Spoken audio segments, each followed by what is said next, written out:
Parents, we're here. This is truly the culmination of 4 years of hard work together, and it's awesome. Padres, buenas noches y bienvenidos. ¿Sí? Gracias por su confianza en nosotros durante estos 4 años. Esto es un símbolo de nuestro trabajo junto. Graduates, Ms. Ryden might kill me, but I'm going to go off script for a minute. Sorry, Ms. Ryden. I can see her up there. Can you guys do me a favor? Because we're spending a lot of time tonight honoring you and your accomplishments, but your whole family are a big part of the reason that we're here. So turn around and give them a brief round of applause.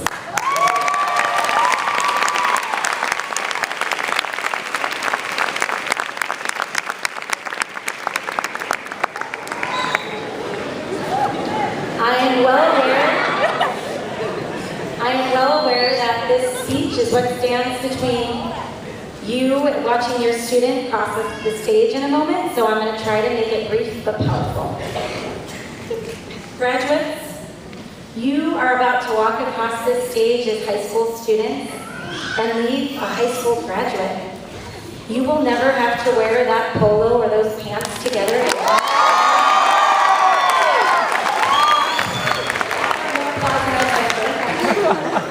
Long gone are the days of tiny hallways, tiny lockers, and overcooked veggie pizzas.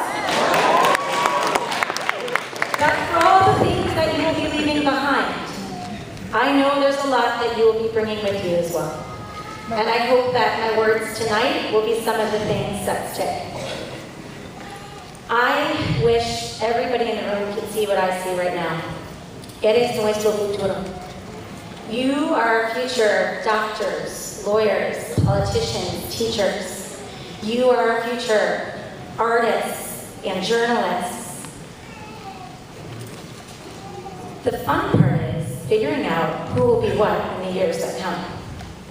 Today, you may see yourself as a journalist for a famous magazine someday, but through life's experiences and the opportunities that come your way, you may find yourself extremely successful and satisfied in a job that's got marketing as its title.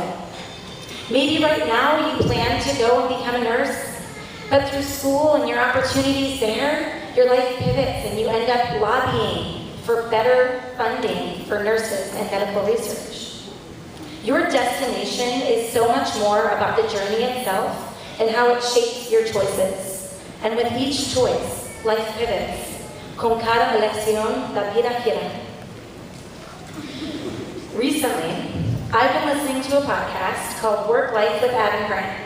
In Season 2, Episode 4, he discusses the perils of following your passions through careers. Los peligros de seguir tus pasiones. Wait, this is a graduation speech. Let me see if I can rephrase that. No, the perils of following your passions. Adam actually says that following your passions could be a recipe for misery in your career someday. My mind was blown.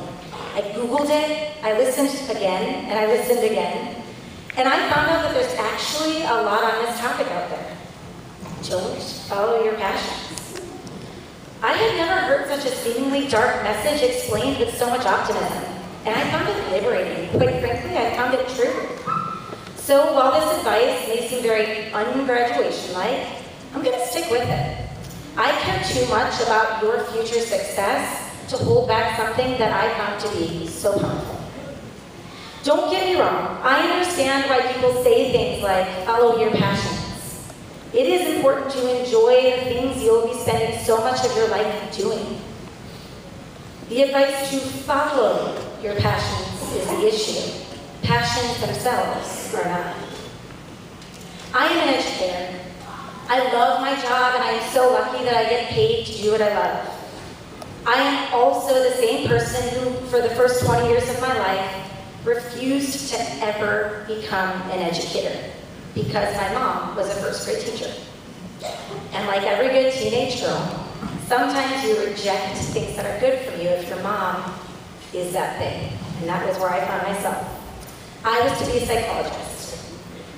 The truth is that we're actually quite bad at knowing what can make us happy until we encounter new opportunities and try different things.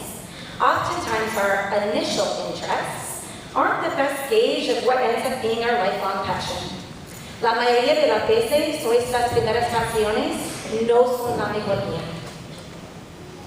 So when I headed off to college, I was set on being a psychology major because I loved that class and that teacher in high school. Once, yes, that is me on my graduation day in your seat. Once I got to college, I realized what I liked about psychology in high school did not translate to a career I would love. I liked about psychology that I could research how to study people, how they work together. I could solve puzzles and problems to help people's make people's lives better. But I also realized that I liked to work in teams, and that I liked to solve problems with other people. And I knew that a career in psychology would be much more isolating than that for me. So, in thinking about my skills and interests, it all became very clear. The very thing I was avoiding was the exact thing I needed to be considering: teaching. At this point, I was a senior in college. It was February. I had already signed a contract for another job, and I was having an identity crisis. I dug back into the trash folder of my email, and I found a deleted message that was marketing for people to join this program called Teach for America, where you could, a little later in the game, decide you wanted to do education or an alternate route. I emailed them, I set up a coffee date, and 2 days later, I submitted my application. The rest was history. I chose to be honest with myself about who I was, what I was good at, and embraced a new, albeit scary, opportunity to get on the right path. It turns out for me, education was the perfect intersection of where opportunity and interests met with my skill sets. Una carrera en la educación para yo es la intersección perfecta donde mis habilidades y mis pasiones se encuentran con la oportunidad. And the better I got at teaching, the more passionate I became. To me, this is the classic chicken or egg conundrum. When we look at successful people, they are passionate about what they do. I am extremely passionate about urban education and Pritzker College prep. But I could not be passionate about these things until I became familiar with them. So what comes first, the passion or the opportunity? ¿Qué viene primero, la pasión o la oportunidad? Do people follow their passions, or do people follow opportunities? And from engaging in these new experiences, develop passions that lead to great successes. In talking to students at Pritzker, it became apparent that many of your own passions and eventual successes came from things you would have never dreamed you'd get involved in if you hadn't come to Pritzker. A veces puedes encontrar una pasión en algo que nunca podrías anticipar. There is a 12th grader sitting amongst you somewhere right now who in the 9th grade lost a bet. And as a result of losing that bet, had to join rugby. Now, this person is not only one of the captains of the team, but also plans to play rugby after Pritzker. He is really good at something he would have never tried if Pritzker didn't offer it, and he didn't lose that bet. Each and every one of you probably has an example of something you now passionately enjoy and are wildly successful with, but never would have ever tried if a friend, teacher, advisor, or limited options didn't put you in a position to try something new. So as you head off to college and beyond, here's what I hope sticks. Aprovechar las oportunidades. When new opportunities come your way, take advantage. Say yes. You never know what's going to be the thing that makes the difference. This doesn't mean you should abandon your current interests. Rather, use these interests as a springboard to discover new talents. And keep at it. Se necesita tiempo para aprender cosas nuevas y disfrutarlas. Discovering passions is not always as a light switch going off inside of you. It's progressive. It takes time. My sincere hope is that each and every one of you try enough, engage in enough, open yourself up to enough, so that you too can find your own personal, perfect intersection of where what you love intersects with what you're good at. This will shape your future. So yes, while my advice may have initially felt a bit controversial, I hope you now find it as powerful as I did. Join me in dumping the advice to go follow your passions, and instead, find them, refine them, seek them out. Congratulations to the class of 2019. I cannot wait